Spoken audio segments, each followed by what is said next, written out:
At this moment, we have people talking in Russia. We have representatives over there, Steve Witkoff and others, and they're in very serious discussions. As you know, Ukraine has agreed, subject to this, what's happening today, to a complete ceasefire, and we hope Russia will do the same. Thousands of people are being killed, young people, usually, mostly young people. We were just talking about it. Thousands of young people are being killed a week, and we want to see that stop. And they're not Americans, and they're not from the Netherlands for the most part. No. They're from Russia, and they're from Ukraine, but they're people. And I think everybody feels the same way. We want it to stop. It's also a tremendous cost to the United States and to other countries. And it's something that would have never happened if I were president, and it makes me very angry to see that it did happen. But it happened, and we have to stop it. And Mark has done some really good work over the last week. We've been working together, and he's done some really good work, so I'm very happy about that. We'll also be talking about trade and various other things, and I think we'll have a very, very strong day. We're going to have lunch afterwards. That'll go, and then we'll see you all later. But Mark, would you like to say something? Yeah. First of all, thank you so much, Mr. President, dear Donald, again for hosting me, and but also for taking time in Florida a couple of weeks after you were re-elected. That's right. And of course, our phone call a couple of weeks ago, and I must say, Trump 45, you originated the fact that in Europe we are now spending, when you take it to aggregate, 700 billion more on defense than when you came in office in 2016, 2017. But that was Trump 45. But when you look at Trump 47, that'd be hard to tell. What happened the last couple of weeks is really staggering. The Europeans committing to a package of 800 billion defense spending. The Germans now, potentially up to $500 billion extra in defense spending. And then, of course, you had Keir Starmer here, the British Prime Minister, and others, all committing to much higher defense spending. We're not there. We need to do more, but I really want to work together with you in a run-up to the The Hague Summit to make sure that we will have a NATO which is really reinvigorated under your leadership, and we are getting there. We also discuss defense production because we need to produce more weaponry. We are not doing enough. And not in the US, not in Europe, and we are lacking behind when you compare to the Russians and the Chinese. And you have a huge defense industrial base. Europeans buying 4 times more here than the other way around, which is good because you have a strong defense industry, but we need to do more there to make sure that we ramp up the production and kill the red tape. So I would love to work with you on that. And finally, Ukraine. You broke the deadlock. As you said, all the killing, the young people dying, cities getting destroyed. The fact that you did that you started the dialogue with the Russians, and the successful talks in Saudi Arabia now with the Ukrainians. I really want to commend you for this. So, The Hague is my hometown. I love to host you there in the summer and work together to make sure that will be a splash, a real success, projecting American power on the world stage. What Mark is saying is when I first went to NATO, my first meeting, I noticed that very few people were paying. And if they were, they weren't paying their fair share. There were only 7 countries that were paying what they were supposed to be paying, which was... Yeah, it's even worse. Could be even worse. But there were just very few countries that were paying, and even the paying, it was at 2%, which is too low. It should be higher. It should be quite a bit higher. But you had Poland, and I remember Poland was actually paying a little bit more than they were supposed to, which I was very impressed with. And they've been actually terrific, and some of the others. But most of them weren't paying, or they were paying very little. And I didn't think it was appropriate to bring it up there, but I said it's going to be brought up at my next meeting. And my next meeting, the first meeting, you want to give them a little break. The second meeting, it began, and I was able to raise hundreds of billions of dollars. I just said, we're not going to be involved with you if you're not going to pay. And the money started pouring in, and NATO became much stronger because of my actions and working along with a lot of people, including Mark, but they would not pay for other presidents, and I don't think other presidents even knew that they weren't paid. I asked, first question, has everybody paid up? And literally, I mean, they told me 7. You could be right, it could be 3, but that makes it even worse. But they just weren't paying. And I said, no, I won't protect if you're not paying. If you're delinquent or if the money isn't paid, why would we do that. And as soon as I said that, you got a little hit from the press because they said, oh, gee, that's not very nice. But if you said the other, nobody would have paid. And the money started coming in by the billions. And, hundreds of billions of dollars flowed into NATO, and NATO became strong. Yeah. And you remember that. Your predecessor, who I thought was a very good man. Absolutely. Actually. Yeah, Stoltenberg. He sends his best greetings. He was terrific. Stoltenberg, Secretary General. Great And man. he made the statement that when Trump came in, the money started coming in like we never saw before. Hundreds of billions, actually probably close to $600 billion came in. And NATO became strong from that standpoint. And now we have to use it wisely, and we have to get this war over with, and you'll be back to a normal, much more normal life. And maybe we're close. We're getting words that things are going okay in Russia, and it doesn't mean anything until we hear what the final outcome is. But they have very serious discussions going on right now with President Putin and others, and hopefully they all want to end this nightmare. It's a nightmare. It's a horrible thing when you look. I get pictures every week. They give me the pictures of the battlefield, which I almost don't want to see. It's so horrible to see young people laying arms and legs and heads laying all over the field. It's the most terrible thing that you'll ever see. And it's got to stop. These are young people with mothers and fathers and sisters and brothers and friends, and it's got to stop. So we hopefully are going to be in a good position sometime today to have a good idea. We'll have we know where we are with Ukraine, and we are getting good signals outside of Russia as to where we are with Russia. And hopefully they'll do the right thing. It's really humanity. We're talking about humanity. We're not talking about the money. But then you add the money to it, and hundreds of billions of dollars is being spent and really wasted so unnecessarily. It should have never happened.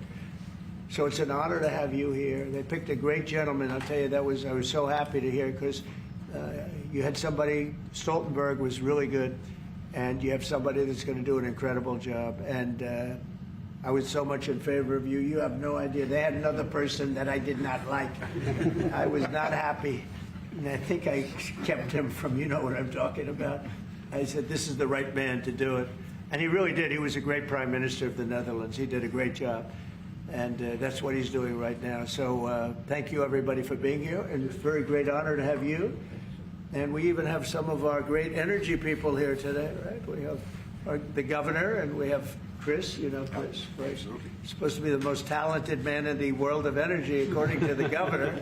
So I don't know if he's right. And we have General, you've been fantastic. Thank you very much. And we have a lot of good people that won't be so much involved with this, but they wanted to see what was happening. It's become a little bit of a show, but they wanted to see what was happening, and I think a lot of good things are happening. So with that, if anybody would have a question. Mr. President, on Russia. Sorry. Steve Witkoff's trip to Moscow, you spoke about it. What sort of agreement do you hope he comes away from this with? Well, we'd like to see a ceasefire from Russia. And we have, not been working in the dark. We've been discussing with Ukraine land and pieces of land that would be kept and lost, and all of the other elements of a final agreement. There's a power plant involved, a very big power plant involved. Who's going to get the power plant, and who's going to get this and that? And so, it's not an easy process. But phase one is the ceasefire. A lot of the individual subjects have been discussed, though. We've been discussing concepts of land, because you don't want to waste time with a ceasefire if it's not going to mean anything. So we're saying, look, this is what you can get, this is what you can't get. They discussed NATO and being in NATO, and everybody knows what the answer to that is. They've known that answer for 40 years, in all fairness. So a lot of the details of a final agreement have actually been discussed. Now we're going to see whether or not Russia's there, and if they're not, it'll be a very disappointing moment for the world. Yeah. Vladimir Putin just said he is open to a ceasefire, but he does still have some concerns. He suggested that you two should speak directly. Do you have plans to speak to him soon? If so, when are you confident you can get this across the table? Sure. He did say that today. It was a very promising statement, because other people are saying different things, and you don't know if they have anything to really, if they have any meaning, or I don't know. I think some of them were making statements. I don't think they have anything to do with it. No, he put out a very promising statement, but it wasn't complete. And yeah, I'd love to meet with him or talk to him. But we have to get it over with fast. You know, every day people are being killed. It's not like, as we sit here, 2 people will be killed. Think of it. 2 people are going to be killed during this little period of time. Thousands of people a week are dying. So we really don't have very much time. We have to make this fast. It shouldn't be very complicated. Thank you, Mr. President. Yes. A representative of Canada, the finance minister, are in town and will meet members of your administration during the day. Any chances that you will ban on the tariffs on aluminum and the ones that are planned for April 2nd? No. You are not going to change your No, mind? not. Look, we've been ripped off for years, and we're not going to be ripped off anymore. No, I'm not going to bend at all. Aluminum or steel or cars, we're not going to bend. We've been ripped off as a country for many, many years. We've been subjected to costs that we shouldn't be subjected to. In the case of Canada, we're spending $200 billion a year to subsidize Canada. I love Canada. I love the people of Canada. I have many friends in Canada. The great one, Wayne Gretzky, the great. Hey, how good is Wayne Gretzky? He's the great one. But we have, I know many people from Canada that are good friends of mine. But, you know, the United States can't subsidize a country for $200 billion a year. We don't need their cars. We don't need their energy. We don't need their lumber. We don't need anything that they give. We do it because we want to be helpful, but it comes a point when you just can't do that. You have to run your own country. And to be honest with you, Canada only works as a state. It doesn't. We don't need anything they have. As a state, it would be one of the great states anyway. This would be the most incredible country visually. If you look at a map, they drew an artificial line right through it between Canada and the U.S. Just a straight artificial line. Somebody did it a long time ago, many, many decades ago, and makes no sense. It's so perfect as a great and cherished state. Keeping "O Canada," the national anthem. I love it. I think it's great. Keep it. But it'll be for the state, one of our greatest states. Maybe our greatest state. But why should we subsidize another country for $200 billion? It costs us $200 billion a year. And again, we don't need their lumber. We don't need their energy. We have more than they do. We don't need anything. We don't need their cars. I'd much rather make the cars here. And there's not a thing that we need. Now, there'll be a little disruption, but it won't be very long. But they need us. We really don't need them. And we have to do this. I'm sorry. We have to do this. Yes. Mr. President, Yeah. you have made it very clear that NATO needs to step up, although great progress has been made in your first mandate. How do you envision this new transatlantic? Are you talking about NATO stepping up? Yes. Well, NATO is stepping up through this man. This man is a man that only knows how to step up. And we have the same goal in mind. We want the war ended. And he's doing his job. He only knows how to do a good job. That's one thing. That's why I fought for him to get that job. Because they had some other candidates that I'll tell you would not have done a very good job. I need this part of the move for my family.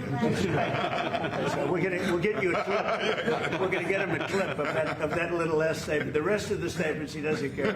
Sir, how does this new transatlantic cooperation, how do you envision it? Well, that's one thing. I mean, you know, we're on the other side of the ocean.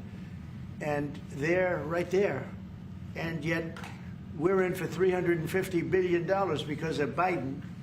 And they're in for $100 billion. So it's a big difference. And it's unfair. And I said, you have to equalize. They should equalize. They should have. It should have never happened where Biden just gave this money away. Now, as you know, we have an agreement with Ukraine on the rare earths and other things, and that'll get us something back, a lot back. It'll get us our money back. We're not doing it for that, though. I'm just doing this to get the war stopped. I'm doing it really to save lives, but at the same time, we were treated very unfairly, as we always are by every country. And we're in for very substantially more than the European nations are in for, and that shouldn't be. You know, they're much more affected by it than we are, because we do have an ocean in between. But I don't know. I think good things are going to happen. I really do. I think good things are going to happen. I do say, we were talking before, and Mark was very nice. He said, if you would get involved, there would be nothing. You'd just be going on. This thing would have gone on for a long Breaking a time. deadlock. It was crucial. Yeah, we broke a deadlock. We did break a deadlock. I hope it's meaningful. Yes, did you have one? Yeah. Yes, sir. Thank you, Mr. President. Amanda Head with Just the News. On the southern border, you've got DHS and ICE who are reporting that there was a little bit of fudging of numbers during the Biden administration on both the catch and the release side with respect to reporting the number of illegals coming into the They country. cheated on the numbers. The numbers were. I love that question. Who are you with? Just the News, Amanda Head. Very nice. That's good. That's Do you good. know how many of those are criminal illegal aliens? And Many of Biden's out of office. Alejandro Mayorkas, who gets No, held Biden accountable? fudged the numbers. The numbers were totally fake. And he gave fake numbers. I knew they were fake. Everybody knew they were fake. But now it came out. And terrible what they did. That administration was a horror show for this country. Can you hold anyone accountable? Well, I don't know. They gave phony numbers. And phony numbers are a very bad thing to give. But I'm not sure about that. I don't know how it would play. We want to get it straightened out. We're after many, many bad people that were let into our country, and Kristi Noem and my friend Homan. How good is Tom Homan doing, right? And they're after him, and you see they're taking him out in record numbers. Gang members, gang leaders, drug dealers. There's a problem the Netherlands does not have. The Netherlands never had this problem. If you'd like to take it, Yeah, a few drug dealers. I could deliver some people. I could deliver some nice people to the Netherlands if you'd like. I'm not sure. No, what he did to this country, letting 21 million people flow through an open border, many of those people were hard criminals from prisons and jails, from mental institutions, and I always say insane asylums because they were seriously deranged. And they're here from, not South America, from all over the world. From South America, but from all over the world. And it's so sad. You'd say, why would anybody do this? Why? Yeah, go ahead. And one more. There's some new internal Democrat polling that doesn't look great for Democrats, but it also has 54% unfavorability for Republicans in swing states and battlegrounds for the midterms. Do you consider those voters capturable for Republicans? Yeah, well, we did. I won every swing state, as you know, by a lot. And I won the popular vote by a lot. And we won the counties. If you look at the counties and district plan, we had 2,725, and they had 501. That's why the map is all red. So we had a great thing. Yeah, I think winning from the Democrats, if you look the other night, I made a speech, and I introduced two young ladies who were killed, viciously, violently killed. Young, unbelievable, both outstanding people. They were killed by illegal aliens. And the Democrats wouldn't get up and applaud. The mothers were, inconsolable. They were crying, and everybody was crying. The Democrats sat there with stone faces. They didn't clap. They didn't stand. They didn't do anything. We had a young man with very serious cancer. His dream is to be with the police department someday. And he was introduced. They didn't even clap. They were disgusting, frankly. They were disgusting. There's something wrong with them. They're deranged. They're deranged, like Jack Smith. They're deranged people. And I never saw anything like it. I'm standing up, and I introduced the mother and the parents of these two young girls that were just recently essentially killed, violently killed. And the Democrats are like this. It's so sad. And I saw this morning where one of them is pretty well known, one is fighting like crazy over men being able to play in women's sports. I said, I thought that was tried. I thought that was about I think it's a 95% issue. But in a way, I want them to keep doing it because I don't think they can win a race. I tell the Republicans, I said, don't bring that subject up because there's no election right now. But about a week before the election, bring it up because you can't lose. And everything's transgender this, transgender that. They have bad politics, but one thing, they stick together. I wish, and the Republicans stick together mostly, but we have a couple that are grandstanders. You always have grandstanders in life.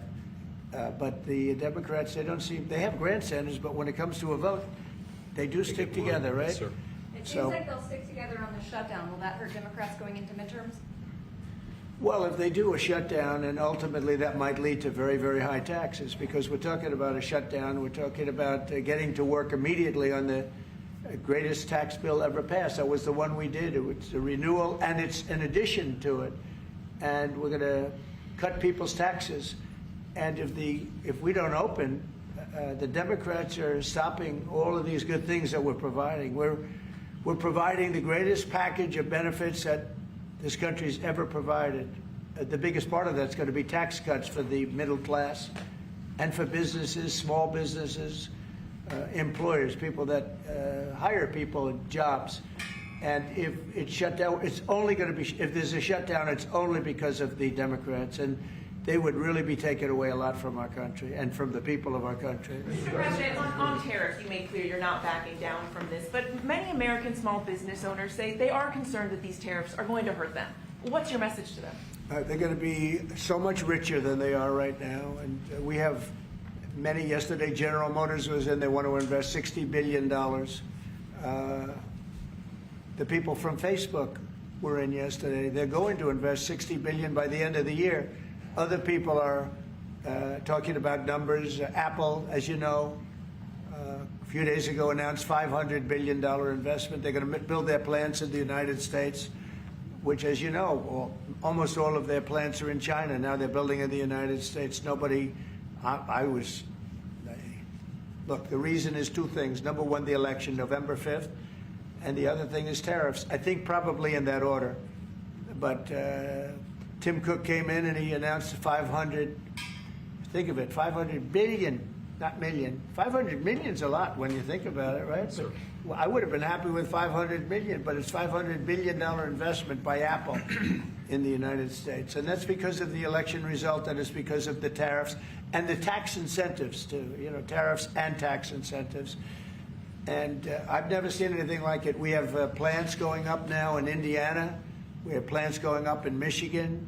A lot of plants going to be planned from. I'm trying to steer them to Michigan because Michigan got so badly beaten by, what happened with Europe. If you look at Europe, take a look at the EU. We're not allowed to sell cars there. It's prohibitive because of their policies and also their non-monetary tariffs. They put obstacles in your way that you can do nothing about. But if you take a look at what happens, so we sell no cars to Europe. I mean, virtually no cars, and they sell millions of cars to us. They don't take our agriculture, we take their agriculture. It's like a one-way street with them. The European Union is very, very nasty. They sue our companies. Apple was forced to pay $16 billion on a case that, very much like my cases that I won. They shouldn't have been even cases, but we felt they had no case, and they ended up having an extremely favorable judge and decision. But they're suing Google, they're suing Facebook, they're suing all of these companies, and they're taking billions of dollars out of American companies, many more than the ones I just mentioned.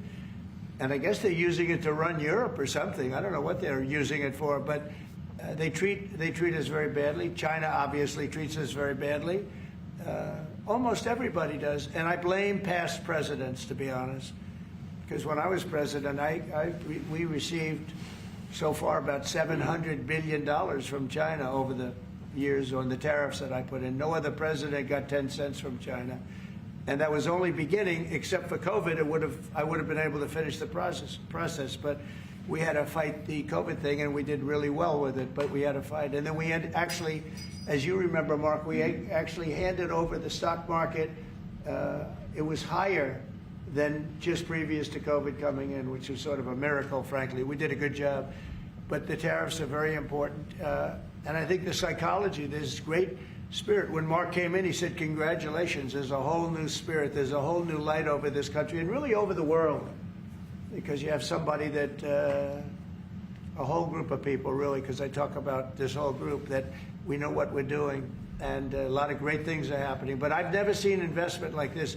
Trillions of dollars is being invested in the United States now that would have never. Our country could have failed. Another 4 years of this, what happened in the last 4 years, our country would have been a crime-ridden mess. And I don't know if you noticed, little thing they call it, but it's not a little thing if you like eggs and you don't have a lot of money. Eggs have gone down 25% in the last couple of weeks. We inherited that problem, eggs. Groceries have gone down a little bit. Energy's gone down. Do you want to speak to that for a second, Governor? Would you just say a couple of words, you and Chris, about energy, what's happened? Well, happy to, but I think that Chris and I just came from CERAWeek, which is the largest conference in the world, so global leaders, people from the EU, officials from all the energy-producing countries, all there, and all the global nationals, all the U.S. The spirit of that group is through the roof, because now they realize that in the United States that President Trump's policies are pro-developing more energy, as opposed to we're trying to shut down energy, and that pro-growth, pro-business, pro-energy approach is giving people the optimism. So then the markets are reacting to that, and energy prices on the futures market are going to go down, because people know we're not going to be killing off the energy we need for prosperity in all of our countries, but also for peace. Because people have used energy to fuel these wars that President Trump is working so hard to end, and we know that high energy prices were driving the inflation that he talked about. So it accomplishes two goals for us, which is prosperity for the world, peace for the world, when we have smart energy policies, and President Trump has brought common sense back to how we think about energy. And it's brought down now $65 a barrel, I saw this morning. That's phenomenal news, and that's what brought it up. The energy they took our beautiful energy policies and they just messed them up. And then they went immediately back to them but by that time they lost it. They lost that bronco, as the expression goes. Chris, do you have something to say? Oh, I think Doug said it well, but you just can't overstate how important the return of common sense, the return of knowledge about energy and pro-American consumers, pro-investment in our country. I think globally that was welcomed. It means capital flows, it means more sobriety and lower energy prices, more economic opportunity for Americans. So yeah, it was elated atmosphere at a global energy conference. Well, we're working on one project. It should be very easy. It's a pipeline going through a small section of New York. New York's held it up for years, actually, for years. They've wanted to do it for years and years. And it will reduce the most expensive energy almost in the world is in New England, because they have no way of getting it there because it's been held up by New York. And the whole of New England and Connecticut and New York, the energy prices are through the roof. And this one pipeline will save per family $2,500 just on heating, and another $2,500 on everything else. So the energy, by just a simple pipeline going through an area that wants it, an area that's not a rich area, it's actually a very poor area, would create jobs and everything else. And it's going to be way underground. Nobody's going to see it. Once they fill it up, nobody's going to see it. Nobody's going to know it's there. And families in New York and Connecticut and New England are going to save $5,000 a family. Think of that. Because right now they have the highest energy prices maybe in the world, they say. New England is a disaster. So we're working on that. In fact, the governor's coming in, Governor of New York, Kathy Hochul, who's a very nice woman. She's coming in tomorrow morning at 9 o'clock to meet me on that and other things. Not only that, but other things. So I hope we don't have to use the extraordinary powers of the federal government to get it done. But if we have to, we will. But I don't think we'll have to. I can tell you Connecticut wants it, and all of New England wants it. And who wouldn't want it? And it's also jobs on top of everything else. So that's going to be very exciting. So we're meeting with the governor tomorrow morning. Mr. President, somebody vote question. Thank you, Mr. President. Greenland. What is your vision for the potential annexation of Greenland and getting them potentially to Well, I think it'll happen, and I'm just thinking, I didn't give it much thought before, but I'm sitting with a man that could be very instrumental. You know, Mark, we need that for international security, not just security, international. We have a lot of our favorite players, cruising around the coast, and we have to be careful. And we'll be talking to you. It's a very appropriate, really a very appropriate question. There's an Thank issue you in the very high much. north, so the Arctic. So what you did, so when it comes to Greenland, yes or not joining the US, I would leave that outside for me, this discussion, because I don't want to drag NATO in that. But when it comes to the high north and the Arctic, you are totally right. The Chinese are now using these routes. We know that the Russians are rearming. We know we have a lack of icebreakers. So the fact that the 7 outside Russia, there are 7 Arctic countries working together on this under US leadership is very important to make sure that that region, that part of the world stays safe. And we know things are changing there, and we have to be there. Well, they just had an election there the other day. Do you see a referendum, a plebiscite, where the people of Greenland would be in a position to decide if they want to become part of the United States? Yeah, it was a good election for us, as you know. It was not a referendum. It wouldn't be called that. It was an individual election. But the person that did the best is a very good person, as far as we're concerned. And so we'll be talking about it, and it's very important. Mark mentioned the word icebreaker. So we've ordered, we're in the process of ordering 48 icebreakers. And Canada wants to know if they could use them. I said, well, you know, you got to pay for them. Think of it, Canada. We pay for their military. You know, Canada pays very little for their military because they think we're going to protect them. But even with the icebreakers, so we're going to order 48, and Canada wants to be part of the deal. I say, you got to get your own icebreakers. I mean, if you're a state, you can be part of the deal. But if you're a separate country, you've got to get your own icebreakers. Russia, as you know, has about 40 of them. And we have one big icebreaker, but that whole area is becoming very important. And for a lot of reasons, the routes are, you know, very direct to Asia, to Russia, and you have ships all over the place, and we have to have protection. So we're going to have to make a deal on that. And Denmark is not able to do that. You know, Denmark's very far away and really has nothing to do. What happens? A boat landed there 200 years ago or something, and they say they have rights to it. I don't know if that's true. I don't think it is, actually. But we've been dealing with Denmark, we've been dealing with Greenland, and we have to do it. We really need it for national security. I think that's why NATO might have to get involved in a way, because we really need Greenland for national security. It's very important. You know, we have a couple of bases on Greenland already, and we have quite a few soldiers, and maybe you'll see more and more soldiers go there. I don't know. What do you think about that, Pete? So, don't answer that, Pete. Don't answer that question. But we have bases, and we have quite a few soldiers on Greenland. Some people question your commitment to NATO. Will anything change? Your commitment to NATO. Will anything change? Same amount of money? Well, I think they made a great step by putting Mark in charge. I think, to me, that's a great step, because he and I have seen eye to eye on everything for a long time. We've been doing this a long time now. 9 years now. And so that's a great step. You have to keep NATO strong. You have to keep it relevant. But the biggest thing we have to worry about right now is what's going on right now. I think the rest is going to take care of itself. I don't see this happening. This was a fluke. This was something that, if we had a competent president, it would not have happened. The man was grossly incompetent. All you have to do is take a look at, he signs by auto pen. Who was signing all this stuff by auto pen? Who would think you signed important documents by auto pen? You know, these are major documents you're signing. You're proud to sign them. You have your signature on something. In 300 years, they say, oh, look, can you imagine? Everything was signed by auto pen, almost everything. Nobody's ever heard of such a thing. So, should have never happened. Tomorrow with the Justice Department about law and order, could you tell us a little bit about that? Yeah, we're going to be with the Justice Department. We have a great Justice Department. Pam Bondi is so fantastic, and Todd Blanche, and Emil, you got to know him a little bit. He was acting for a little while. And some other people are incredible in the Justice Department, and I consider the FBI to be a part of it in a sense, and Cash is going to be fantastic, and all the people.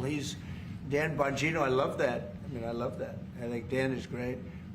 I think we have unbelievable people, and all I'm going to do is set out my vision. It's going to be their vision, really, but it's my ideas. And basically, we don't want to have crime in the streets. We don't want to have people pushed into subways and killed, and then the person that did the pushing ends up in a 15-year trial and gets off scot-free.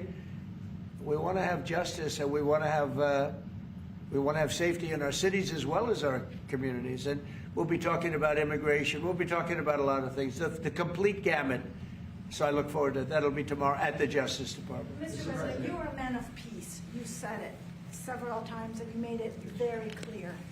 A man of peace dealing with belligerent people. And I'm thinking, we saw how you handled Zelensky in this very own room.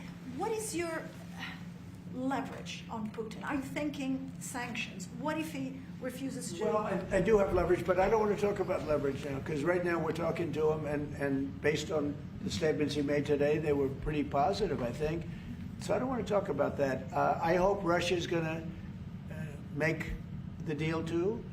And I think once that deal happens, you're never going to be in a process. I don't think they're going back to shooting again. I really believe if we had if we get a peace treaty, a ceasefire treaty, I think that leads to peace. That's going to really lead to peace.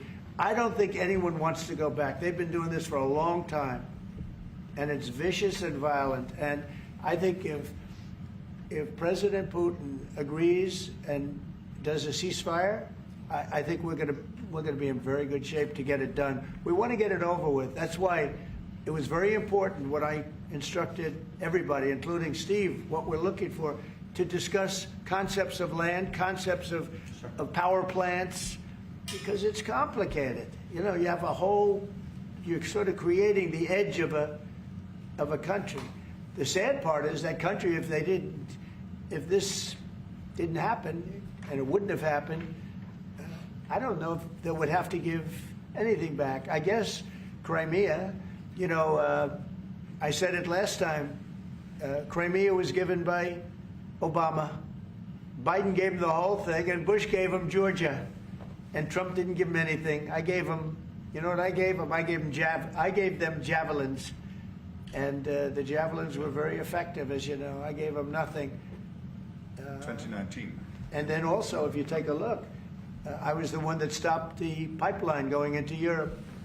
It was totally stopped. Nord Stream 2, nobody ever heard of Nord Stream 2 before I came along. But I got along very well with President Putin. I got along with most of them. I get along great with President Xi. I got along great with Kim Jong-un. I got along great with all of them. And we had no wars. We had no problems. We wiped out ISIS in record time. General Raisin Kane, and he wiped them out. And he was going to be our new chief, right? He's going to be the head of Joint Chiefs of Staff. And he's a highly respected man. He's going to be great. Pete's going to be fantastic. I have no doubt about it. We have a great team, really great team. Yeah, please. Go ahead, please. Mr. President, some of our allies have said that they're worried that they could be the next to be attacked by Russia. You've spoken directly with the Russian president. Yeah. Do you think those fears are justified? No, I don't. I think when this gets done, it's done. They're going to all want to go home and rest. I don't see it happening. Nope, I don't see that happening. And we'll make sure it doesn't happen. Not going to happen, but we'll make sure it doesn't happen. Yeah, go ahead, please. Leaders from Russia and Iran are heading to Beijing tomorrow to discuss nuclear programs. What do you hope to get out of that? Well, maybe they're going to talk about non-nuclear programs. Maybe they're going to be talking about the de-escalation of nuclear weapons, because, you know, I was talking about that with President Putin very strongly, and we could have done something had that election not been rigged. We would have had something. I think I would have made a deal with Putin on de-escalation, denuclearization, as they say. But we would have de-escalated nuclear weapons, because the power of nuclear weapons is so great and so devastating. And right now, Russia and us have by far the most, but China will catch us within 5 years. China doesn't have, but they're in the process of building, and they build. And within 4 or 5 years, they'll probably have the same. And by the way, this is a Republican tradition. Ronald Reagan, when he negotiated with Gorbachev in the 1980s about bringing down the number of nuclear weapons, it's what you have been doing your first term, and it is important. It would be a great achievement if we could bring down the number. We have so many weapons, and the power is so great. And number one, you don't need them to that extent. And then we'd have to get others, because, as you know, in a smaller way. Kim Jong-un has a lot of nuclear weapons, by the way, a lot. And others do also. You have India, you have Pakistan, you have others that have them. And we'd get them involved. But we started off with Russia and us. We have by far the most. And we were going to denuclearize. And That was going to happen. And then we were going to China, and I spoke to China. I spoke to President Xi about it. And he really liked the idea. You know, he'd like not to spend trillions of dollars building weapons that hopefully he's never going to have to use. And because they are very expensive also. So that would have been great. Okay, one or two more. There's been tension in the... Thank you. We're looking at an impending government shutdown Friday midnight. Yeah. Democrats for 30 years straight have said if there's a shutdown, bad things happen. Do you anticipate direct negotiations yourself with conference leader of the Democrats, Chuck Schumer? If they need me, I'm there 100%. It's right now it's 2 or 3 people. If it shuts down, it's not the Republicans' fault. You know, we passed a bill where we had an incredible Republican vote. We only had 1 negative vote, a grandstander, you know, 1 grandstander. There's always a grandstander in the lot. But it was amazing. People were amazed that the Republicans were able to vote in unison like that, so strongly. If there's a shutdown, even the Democrats admit it'll be their fault. And I'm hearing a lot of Democrats are going to vote for it, and I hope they do. This is an extension. But ultimately, we want to vote for one big, beautiful bill where we put the taxes in, we put everything in. We're going to have big tax cuts. We're going to have tremendous incentives for companies coming into our country and employing lots of people. It'll be, I called it, in a rare moment, one big, beautiful bill. That's what I like, and it seems to be that's where they're heading. And we'll have to take care of something to do with Los Angeles. A place called Los Angeles almost burned to the ground. By the way, I broke into Los Angeles. Can you believe it? I had a break-in. I invaded Los Angeles, and we opened up the water, and the water is now flowing down. They have so much water, they don't know what to do. They were sending it out to the Pacific for environmental reasons. Okay, can you believe it? And in the meantime, they lost 25,000 houses. They lost, and nobody's ever seen anything like it. But we have the water. I'd love to show you a picture. You've seen the picture. The water is flowing through the half pipes. You know, we have the big half pipes that go down. 25 years ago, they used to have plenty of water, but they turned it off for environmental reasons. Well, I turned it on for environmental reasons and also fire reasons. But and I've been asking them to do that during my first term. I said, do it. I didn't think anything could happen like this, but they didn't have enough water. Now the farmers are going to have water for their land, and the water is in there. But I actually had to break in. We broke in to do it because we had people that were afraid to give water. They were, in particular, they were trying to protect a certain little fish. And I said, how do you protect a fish if you don't have water? They didn't have any water, so they're protecting a fish. And that didn't work out too well, by the way. So they have a lot of water going down throughout California, all coming out from the Pacific Northwest, even some from Canada. Thank you, Canada, very much. I appreciate it. Next thing you know, they'll want to turn the water off. They want to charge us for the water. But it comes up from the Pacific Northwest, and it's a beautiful thing to see. I mean, it is brimming with water. Now, if they would have had that done, you wouldn't have had the damage because the fire would have been put out. The fire hydrants would have been loaded. The sprinklers in people's living rooms and bedrooms would have been loaded up with water. They had no water. The government makes them put sprinklers, and they had no water in the sprinklers because they had no water. So the water is flowing, and we're going to have to give a lot of money to Los Angeles to help them. And the Democrats are going to want to do that. So that's the one thing different. And frankly, I think that makes it a lot easier. But one of the big thing is we have the big, beautiful bill. We got to get that done. And that will put our country in a position like it's never been. It's a reduction of taxes. It's tremendous incentives for companies to come from all over the world into our country.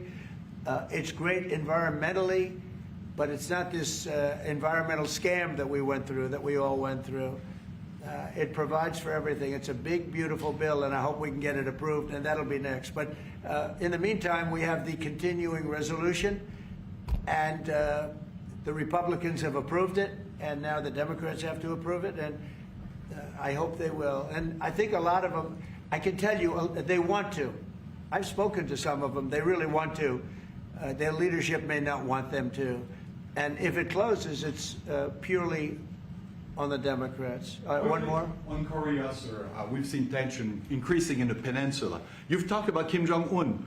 Do you have any plans of re-establishing the relationship you had during the first mandate? Well, I would. I had a great relationship with Kim Jong-un, North Korea.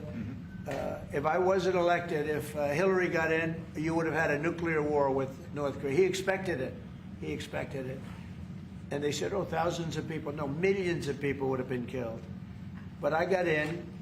We went to Singapore, we met. We went to Vietnam, we met. We got along really good. We had a very good relationship, and we still do. We still do. You don't have that threat that you had. I mean, look, when I was running the first time, it looked like there was going to be a war with North Korea. You know that better than Tensions were anybody. high. Yeah, and Everybody it started off. was startled that you invited him for talks. Right. But you did. It started off very rough, Yeah. and he wouldn't meet with Obama, wouldn't take his calls. I said, how many times did you call? They called a lot. He wouldn't take their call. He told me I wouldn't take his call.